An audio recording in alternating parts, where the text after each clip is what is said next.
මේ අවස්ථාවේදී විශේෂයෙන් අවධාරණය කරන්න ඕනේ විදේශ විනිමය අනුපාතය ඉහළ ගිය තත්වයකදී ආර්ථික අර්බුදයක් නිර්මාණය වෙන්න විශේෂයෙන් බලපාන කාරණා සැලකිලිට භාජනය කළොත් එකක් අපිට ගන්න පුළුවන් කොච්චර දුරට අපේ රට ඇතුලේ තියෙන ඒ ආර්ථික ස්ථාවරත්වයේ වැදගත්ද කියන කාරණේ.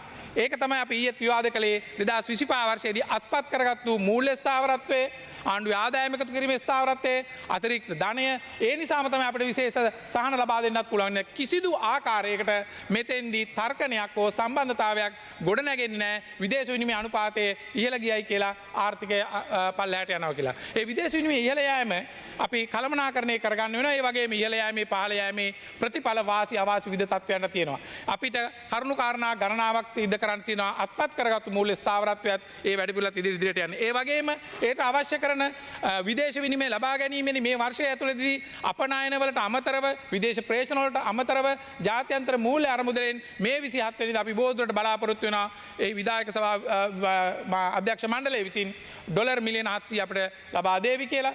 ආසියානු සංවර්ධන බැංකුවෙන් මේ වර්ෂය ඇතුළතදී ඩොලර් මිලියන 480ක් දක්වා අපිට ලබා ගැනීමේ ඉඩකඩ තියෙනවා. ලෝක බැංකුවෙන් ඩොලර් මිලියන 150කුත් ඒ අනුසාංගික ආයතනයකින් ඩොලර් මිලියන 50කුත්. ඒ තත්ත්වයේදී අපිට කිසිදු ගැටලුවක් නිර්මාණය වෙන්නේ නැහැ මේ කල්පනාකරණය කරගන්න. නමුත් අපි දන්නවා විදේශ විනිමය අනුපාතයක් එකවර දවසින් දෙකෙන් මේ විදියට උච්චාවචනය වෙනකොට පාලනය කරගන්න බැරි වෙන ඉහළ පහළ යනවා. මොකද හේතුව මේ හුදෙක් අනවශ්‍ය නීතියක් රීතියක් දාලා පාලනය කිරීමෙන් ආර්ථිකය හැකලවීමක් සිද්ධ වෙනවා. අපේ ක්‍රියාමාර්ගයේ ආර්ථිකය හකුලවලා නවත්තල උත්තර හොයන එක නෙමෙයි. ක්‍රියාත්මක වෙන ආර්ථිකයේ ඇතුළේ මේ කටයුත්ත කරන්න ඕනේ. එහෙම ආර්ථිකය හකුලවලා උත්තර හොයන්න ගියොත් මේ අර්බුදයකට යනවා. සමහර රටවල් එහෙම අර්බුදයට ගිහින් තියෙනවා.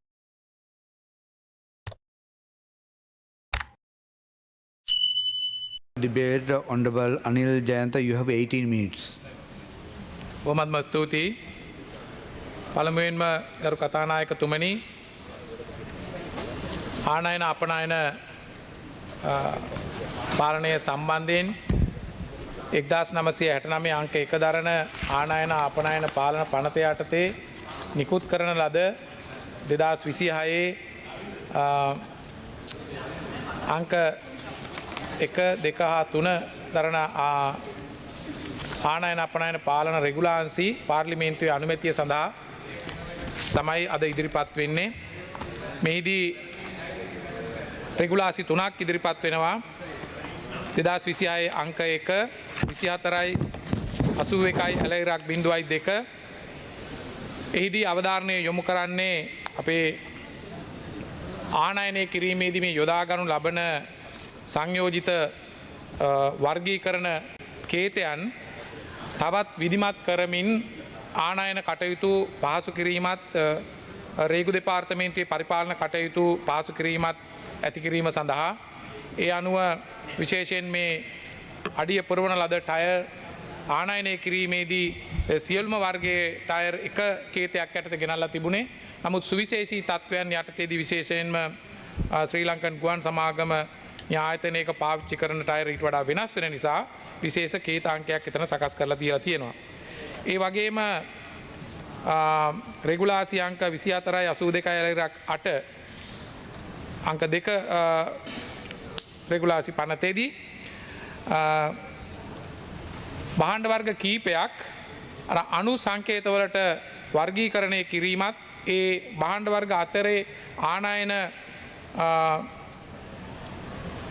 බලපත්‍ර ලබා ගැනීමේ අවශ්‍යතාවයක් තිබුණු දේවල් පිළිබඳව ගැටලු ටිකක් निराකරණය කරනවා. එහිදී විශේෂයෙන් මේ ගම්මිරිස් සහ ආයුර්වේද නිෂ්පාදන වලට යොදා ගන්න තිප්පිලි දෙකම එකම කේතයක් යටතේ ගෙනල්ලා තිබුණා.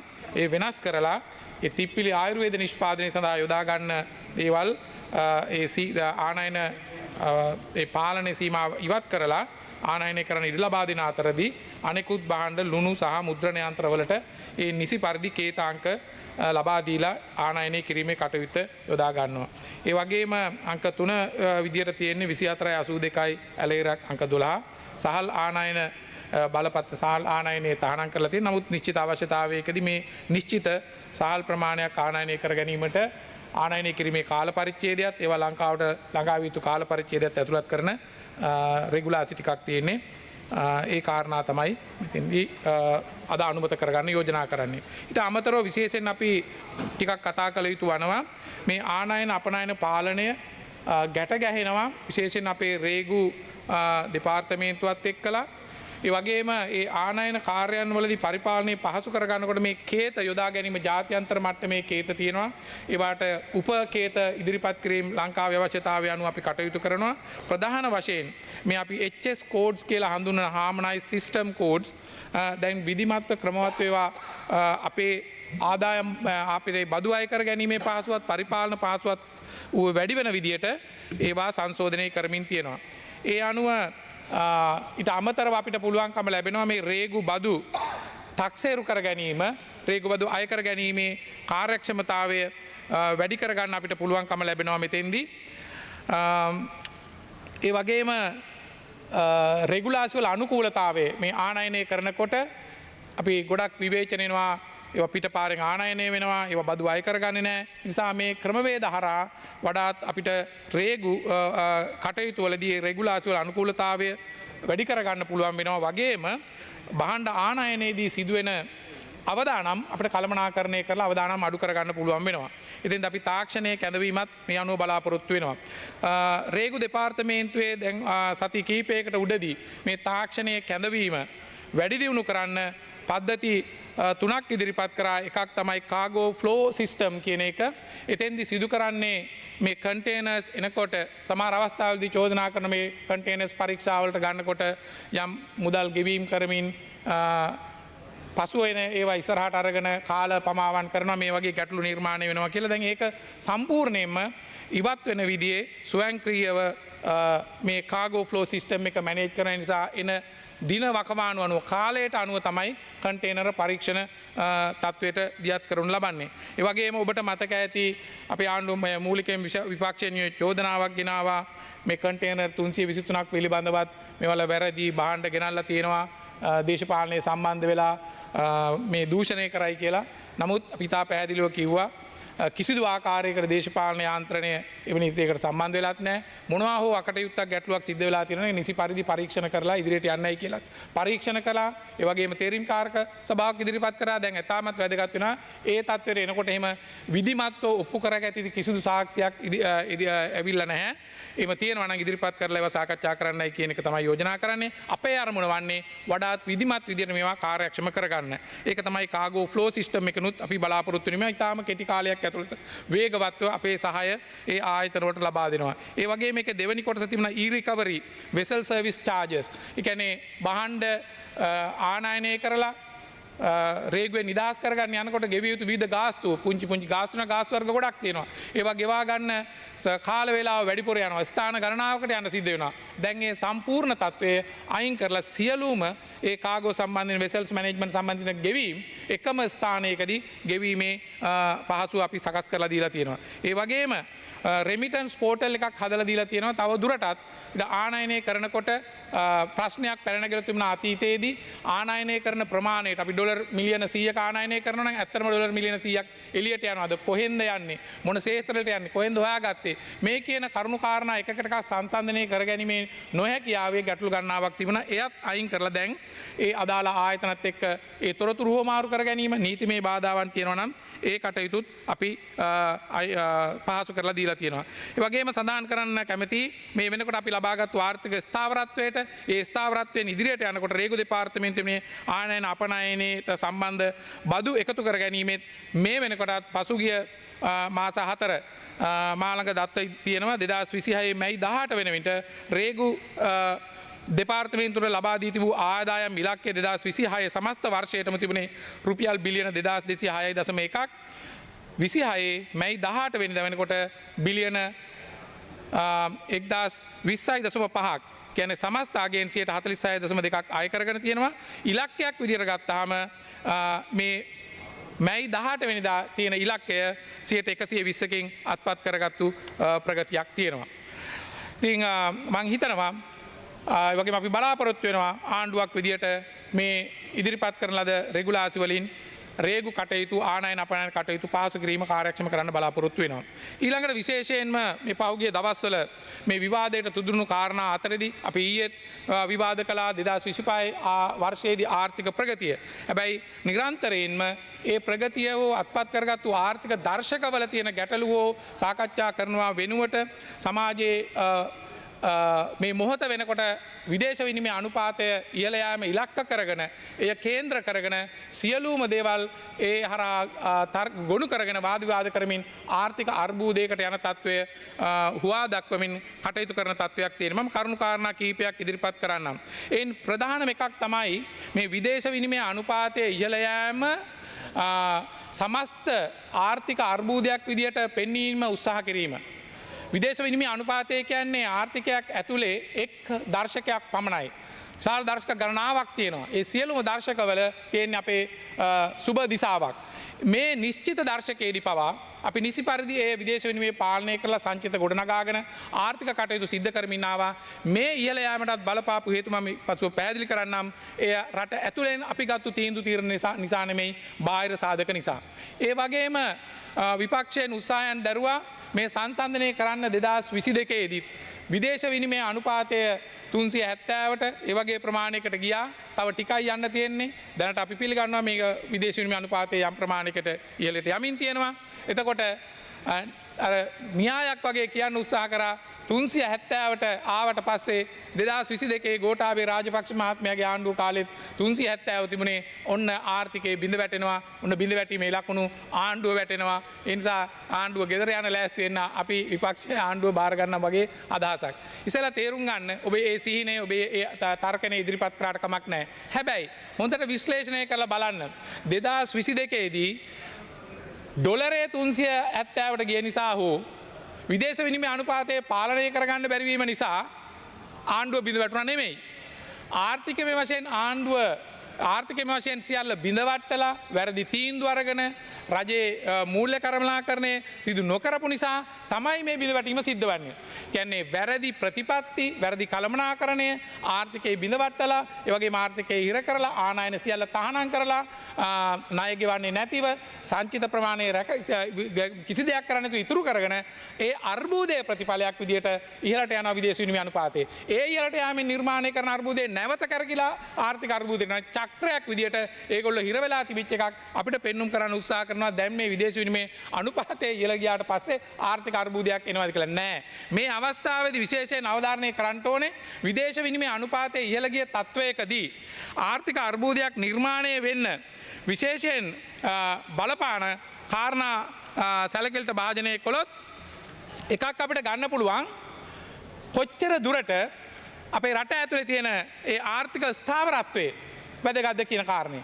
ඒක තමයි අපි ඊයේත් විවාද කළේ 2025 වර්ෂයේදී අත්පත් කරගත්තු මූල්‍ය ස්ථාවරත්වයේ ආණ්ඩුවේ ආදායම එකතු කිරීමේ ස්ථාවරත්වයේ අතිරික්ත ධනය ඒ නිසාම තමයි අපිට විශේෂ සහන ලබා දෙන්නත් පුළුවන්. කිසිදු ආකාරයකට මෙතෙන්දී තර්කණයක් හෝ සම්බන්ධතාවයක් ගොඩ නැගෙන්නේ නැහැ විදේශ විනිමය අනුපාතය ඉහළ ගියයි කියලා ආර්ථිකය පල්ලෙහාට යනවා කියලා. ඒ විදේශ විනිමය ඉහළ යෑම අපි කළමනාකරණය කරගන්න වෙනවා. ඒ වගේම ඉහළ යෑමේ පහළ යෑමේ ප්‍රතිඵල වාසි අවාසි විවිධ තත්ත්වයන්ට තියෙනවා. අපිට කරුණු කාරණා ගණනාවක් සිද්ධ කරන්න තියෙනවා. අත්පත් කරගත්තු මූල්‍ය ස්ථාවරත්වයත් ඒ වැඩපිළිවෙලත් ඉදිරියට යන්නේ. ඒ වගේම ඒට අවශ්‍ය කරන විදේශ විනිමය ලබා ගැනීමේදී මේ වර්ෂය ඇතුළතදී අපනයනවලට අමතරව විදේශ ප්‍රේෂණ වලට අමතරව ජාත්‍යන්තර මූල්‍ය අරමුදලෙන් මේ 27 වෙනිදා අපි බෝධුවට බලාපොරොත්තු වෙනවා. ඒ විධායක සභා අධ්‍යක්ෂ මණ්ඩලය විසින් ඩොලර් මිලියන 700 අපිට ලබා දේවි කියලා.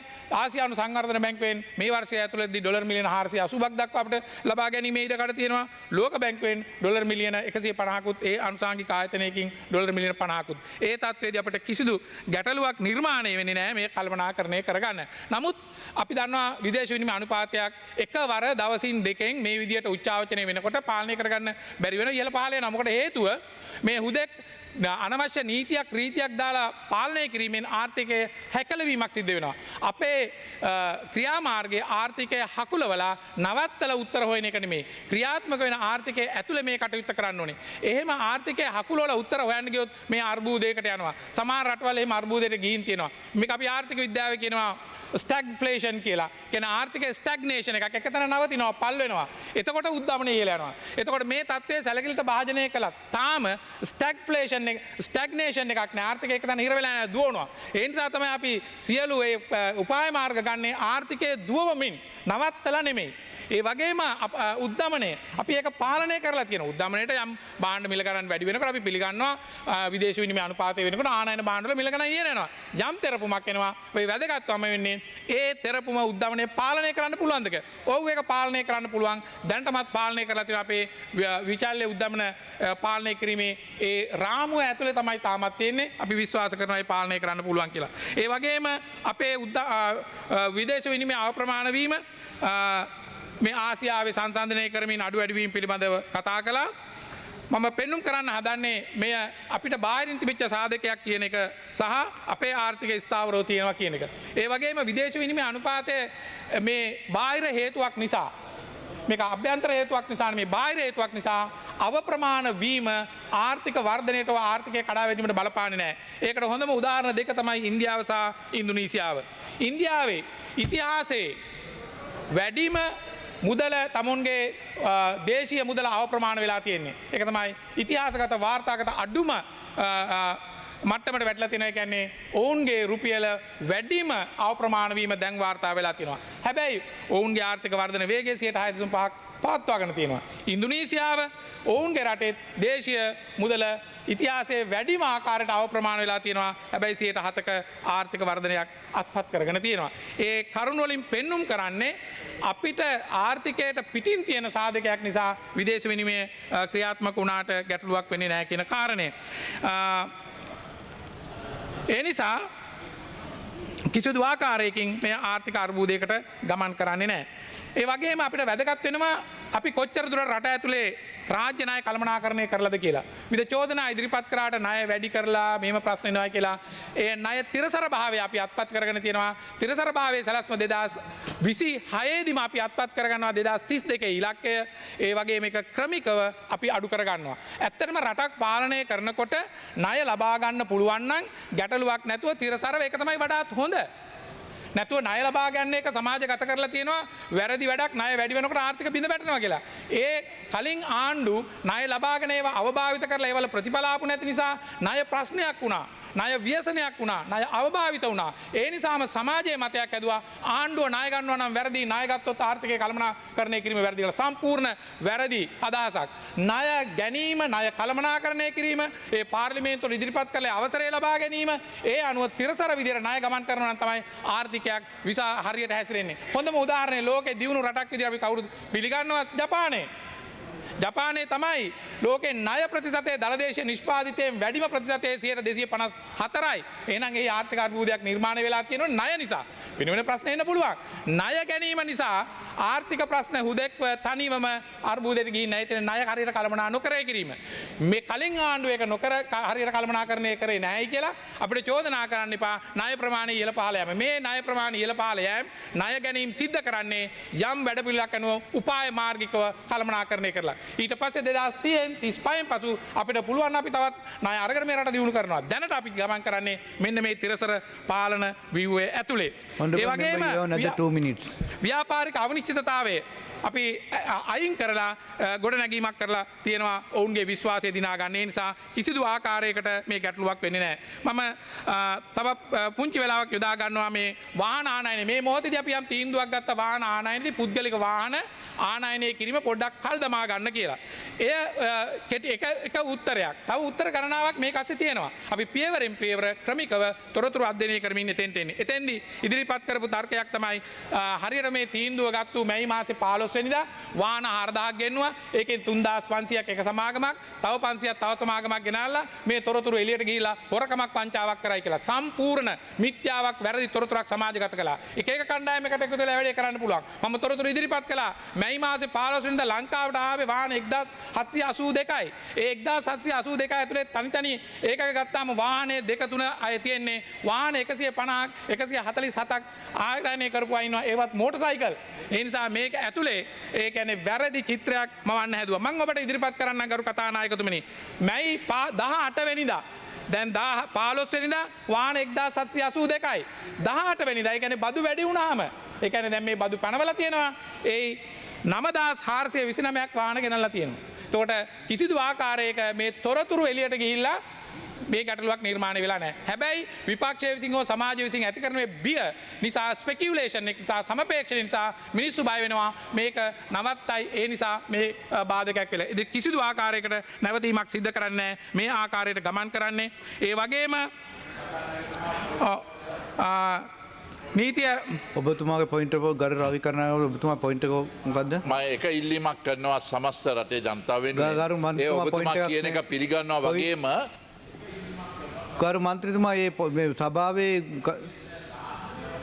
අපි කිවේ දැන් ඇත්තරම ගරු කතානායකතුමනි ඉන්වෙස්ටිගේෂන් එකක් කරන්න සෝෂල් මීඩියවල කියනට ඉන්වස්ටිගේෂන් කරන්නොත් ඔක්කොම වැඩ පැත්තක තියලා ඉන්වස්ටිගේෂන් කරගෙන මම කියන්නේ ඉන්වස්ටිගේෂන් එකක් කරන්න නම් දැන් මම මෙතන ඉදිරිපත් කරා නිතාම පැහැදිලිව එදා ආනයනය කරලා තියෙන වාහන 1782 නම් කවුරු හරි කෙනෙක් චෝදනාවක් කරනවා නම් 4000 ආනයනය කරයි කියලා ඒ කරුණු ඉදිරිපත් කරන්න. එහෙම නැතුව ඒකට ඉන්වෙස්ටිගේට් කරන්න මතු පිටින්ම ප්‍රීමා ෆේස් එවිඩන්ස් එකක් නැහැනේ.